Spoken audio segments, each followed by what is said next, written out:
Hi, and welcome to ChromaticKnits. My name is Michelle, and thank you for joining me on my knitting journey. You can find me on Ravelry as ChromaticKnits, and you can find me on Instagram as ChromaticKnits. So I'm going to be sharing on there every day my 365 days of knitting. So if you'd like to join me with doing that, please feel free to join. I knit every day, and I love knitting and want to share it and show how it grows. So a little bit about me, since this is our first episode. Yay, first episode. So a little bit about how I got started knitting. I started knitting my sophomore year of college, and there was this girl on my floor who was constantly knitting. She was that girl who knit during class, she knit after class, she knit all the time. And I thought, I could do that, because she was constantly doing it and making gifts for people and doing all these crazy and amazing things. And I asked her, I said, hey, if I go to Joann's and I get some needles and some yarn, will you teach me how to do that?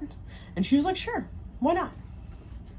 So I went to Joann's, got the needles, got the yarn, came back, and she taught me basic long tail cast on. She taught me basic knit stitch, basic purl stitch, and I was off, right? And then thus a knitter was born, right? That's the knitter startup pack.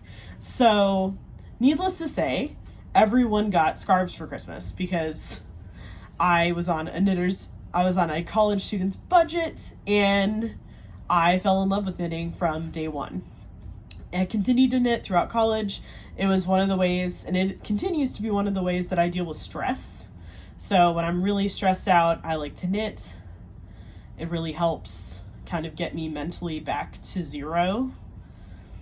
And during college, I was getting a double degree, and I was getting a bachelor's of music and music education and a bachelor's of arts in Spanish. So I was taking over the maximum number of hours every semester. And I was also a music major, so I had 1 credit hour for like 5 hours of rehearsal a week. And I was a music education major, so I had 3 credit hours for 12 hours of internship a week. And so it was crazy. It was a crazy time. So plus I had a life. I was in a sorority in college. I was in the music fraternity in college. And because I wanted to go out and do things with people and see the world when I wasn't studying or wasn't stuck in a practice room. So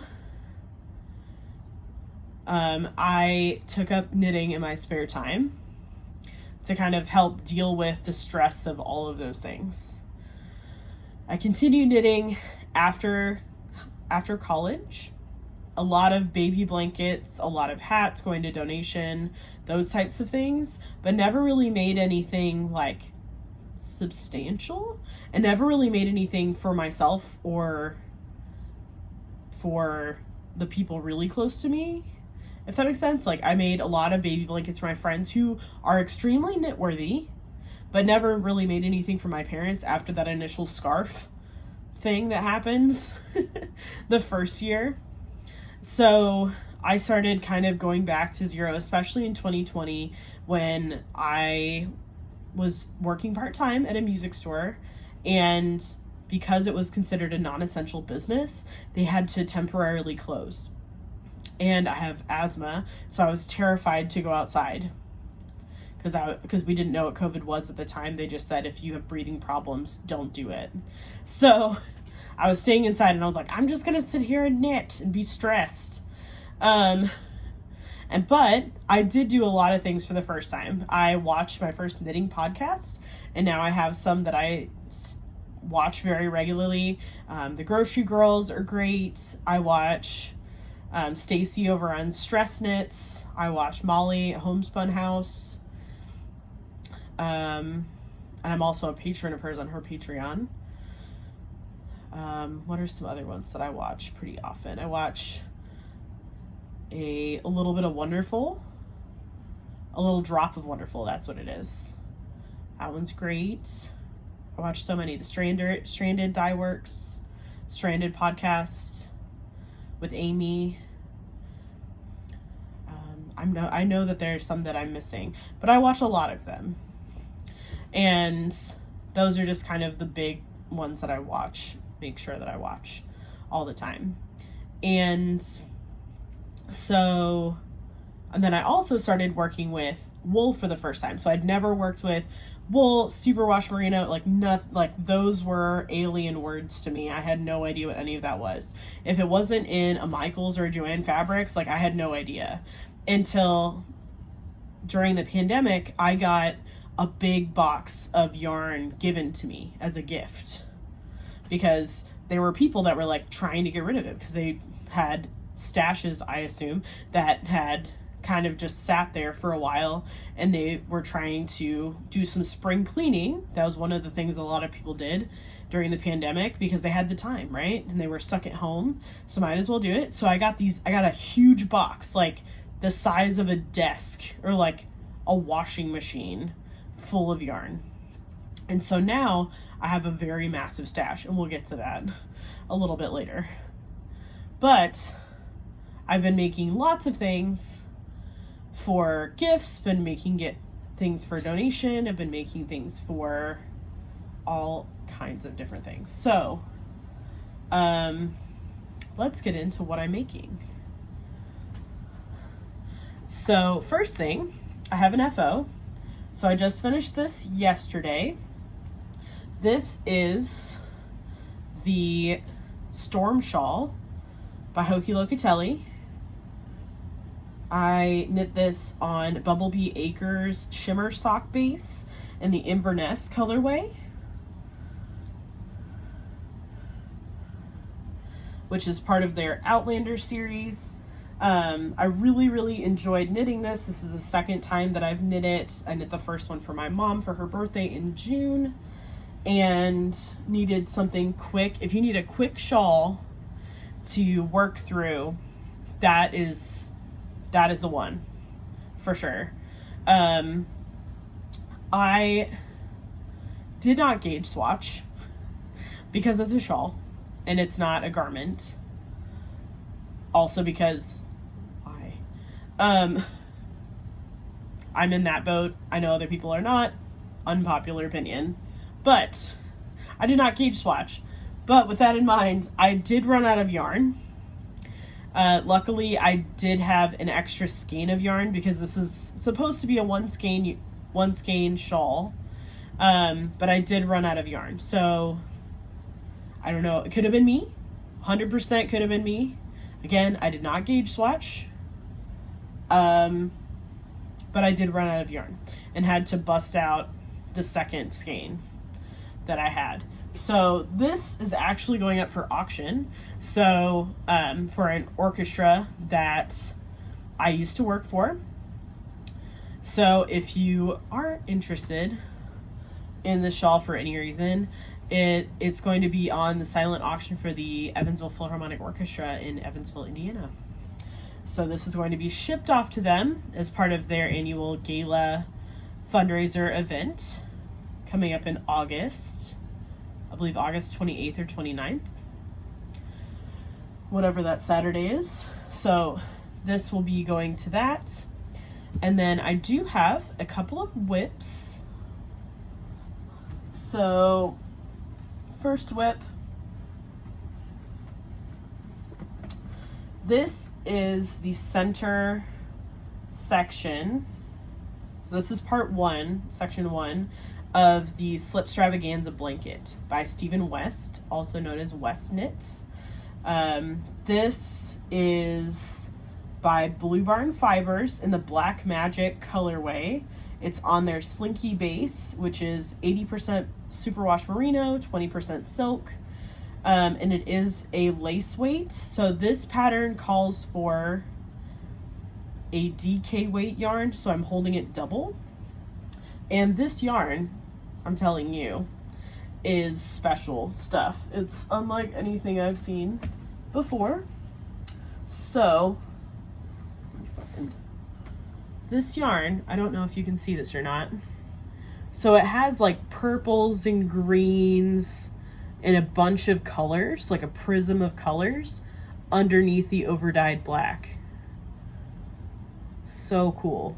So depending on what angle you look at it at, you can see different colors. So it's got like purples, all different colors. So for this, you need a main color. So I'm using that Black Magic color as kind of my outline color and this center color. And then you need 3 contrasting colors. So my first contrasting color I'm using is basically like a royal purple color. It's color number 4377 in Drops Lima, which if you have not used Drops yarn is like $2 for a 50-gram ball. And this is like 65% wool, 35% alpaca.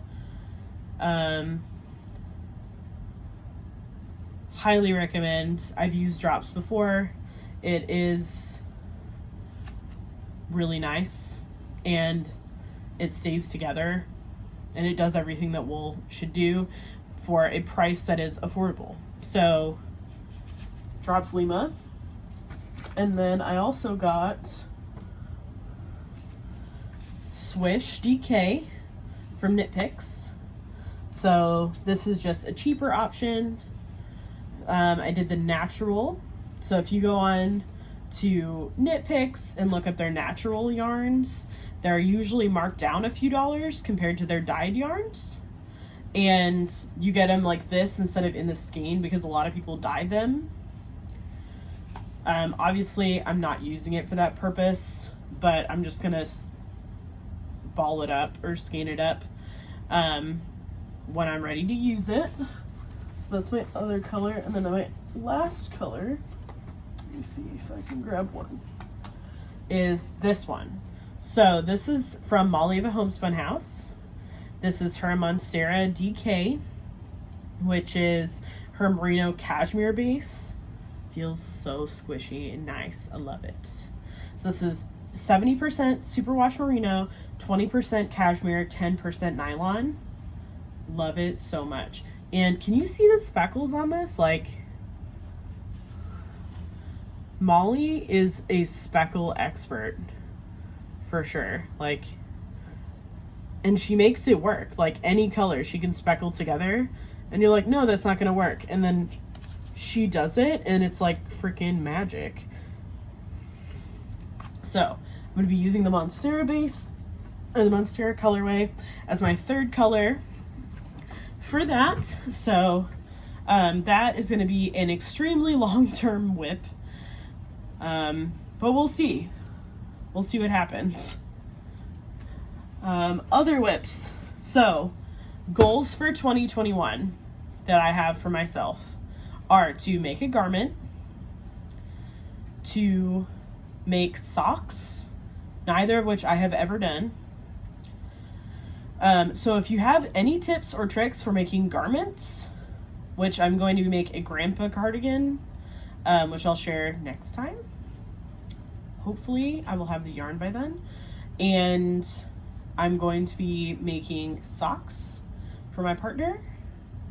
So if you have any tips, tricks for garments or socks, or both, I would love them. Please send them my way. I have no idea what I'm doing. So, like I said, this is a knitting journey. We're gonna mess it up. But the best thing about knitting is that you can just frog it if it's messed up and start over. Right? Right? Yeah. That's what we're doing. So, I have started. This is like the third time I've started these socks. But we're gonna do it this time. I started these yesterday. So I just have a tiny bit of ribbing. This is 1x1 rib because I am following the vanilla sock pattern by the crazy sock lady, who is Kay. If you have not seen her podcast, you should definitely check it out. That's another one that I love and that I follow. She has her summer sock camp going on right now. So during the summer, she has summer sock camp. So if you go into her group on Ravelry, she has different cabins. So she has a 9-inch circular cabin, which is what I'm attempting to do. And then she has a magic loop cabin and a DPN cabin and an other cabin, I think. Something like that. So you can go over to hers if you are making socks, and you get entries for every time that you enter an FO of socks. So, and you get a double entry if you use one of her patterns. So, which is part of the reason why I'm doing this. The other thing is that she has video tutorials on how to make socks, which I am a visual learner and an auditory learner. I am okay at reading directions. I mean, obviously I can follow a pattern. Otherwise that shawl would have never happened. But it's like, because I've never done this before, I need somebody to like show me what to do. So I am following her video tutorial for her pattern, but I've also purchased her pattern because I want to make sure that she gets the credit that she deserves for writing it, right? It takes a lot of time and effort to write a pattern. She deserves the credit for writing her pattern.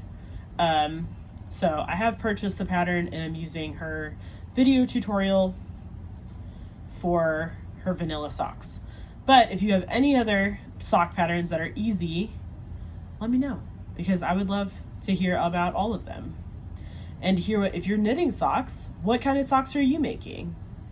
Are you using self-striping yarn? I have self-striping yarn, words, but I've never used it. I have no idea. Like, I know how it works, I've just never used it because I figured I would start with Knit Pick Stroll, something that's a little bit more financially responsible in case I mess it up, because this is my first time doing it, so chances are good that I will, right? I hear that it takes about a year to figure out what your perfect like sock formula is. So I'm hoping that these will turn out okay. We shall see. But anyway, so if you have any advice, tips or tricks, I would love to hear them. So that is my sock whip. And then frogging. So a lot of people, there's like this connotation about frogging that it's like bad, that it's a bad thing. I think frogging is a great thing. Oh, this bag, by the way, is one of Mrs. Brown's bags in the Belcher family, with the Belcher family pattern fabric. And this is the bucket tote. No, this is the box tote by Hoki Locatelli in the cranberry color. Anyway, frogging, a lot of people think, I don't know, there's like this connotation around frogging that it's a bad thing. But like frogging is the magic of knitting, right? Like there are very few crafts like that you can do. You can start making the thing and then you can just be like, nope, just kidding, and then rip it out. Like there are very few crafts where you can actually do that. And knitting is one of the crafts that you can do that. So I think frogging is extremely important and makes knitting very unique. So I was making this. This was with my advent calendar from last Christmas. It was the Quidditch advent calendar by Teeny Button Studios, and in their DK base. And okay, so I really like the colors. However, I know that I personally, so the way that this pattern is written, it's this wide. It's like a foot and a half or so wide, okay? So it's like not wide enough to be a shawl, but it's also too wide to be a scarf. So it's like somewhere in the middle in that weird like wrap land. But I know in my heart that I'm not going to wear this. This is too many colors. It's too bright for my personal style. and I'm not going to wear it the way that it is. So I do love the colors. I just would not wear it as a garment or as an accessory. So I'm going to frog it. Because again, that is one of the magic things about knitting, is that you can frog it. So I'm going to frog it, and this is going to turn into a granny stripe blanket, because I think that these colors would look really nice in a granny stripe blanket. I just don't want them near, like, it's too bright to put near my face. So, at least for me, just not my style. So, I'm going to make this into a granny stripe blanket in DK weight, which I have tons of other DK scraps, so that'll be perfect. And if I have any scraps from my blanket, that's all DK weight, so I can put it in there too. That'd be great. So that's what is going to happen with that. And then I do have some other future whips that will be happening. So I will be making the Find Your Fade shawl by Andrea Mowry. That will be going to one of my friends for Christmas. I will also be making the Night Shift shawl, which the Fourth Star Knits podcast, she discovered this thing where you can take Noro Akari yarn, 2 skeins of it, and then all you do, so the pattern for the Night Shift takes like 7 colors. So instead of doing that, you get the 2 skeins of Noro Akari, and then you just, instead of switching between like the 7 colors, you just switch the skeins. Because each skein has like multiple colors in it. So it just does it by itself. And then that way you don't have to buy like a sweater's quantity of yarn, basically, to make the shawl. And I was like, what? Like magic. So I got 2 skeins of Noro Akari in order to do that. So I'm going to be making that for one of my friends, so be on the lookout for that. And like I said, I'm planning to make a grandpa cardigan. That's actually going to be for my dad for Christmas. Shh, don't tell him. He won't be watching this because he doesn't do knitting podcasts. And there will be some other things coming down the pipeline as well, especially as we get closer to Christmas. I'm also going to be making some shark mittens. That was a kit last year during Shark Week by Jimmy Bean's Wool. So be on the lookout for that. And I'm also going to be making a Rosy Blooms shawl by Stephen West. Because, I don't know, apparently this is the year of Stephen West for me. So, you know, never knit a Stephen West pattern in my life. And now I'm knitting 2, so it's fine, right? It's fine. Which I'm really nervous about because Stephen West patterns just really intimidate me. And the Rosy Blooms has brioche in it, which I've never done before. But there's always a first time, right? It's a journey. And again, if I screw it up, I can just frog it. It's fine. We'll just start over. It's all good. So, that is my plan for the next projects. I will plan to make some progress on the socks for sure, the blanket, hopefully, and maybe the Rosy Bloom shawl will happen. We'll get started. Knitting plans. And I will frog that because it is time to frog it and make it into something else.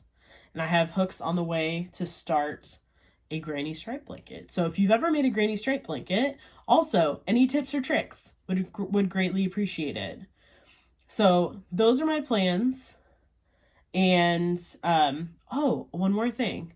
I'm also looking for some sock soap, like some wool soak. I used the Soak liquid unscented soap before, but I'm looking for a scent that is really nice and not super pungent. Like a refreshing scent, not a pungent scent, because a lot of things that we wear near our face, and with my asthma, if it's too like pure perfumey, it'll set off my asthma. So if anybody has any suggestions for that, I would greatly appreciate it. But that is all of the knitting that I have today. I will talk to you guys next week. Thank you so much for joining me for my first episode, and I hope that you all have a wonderful week and happy knitting. Bye.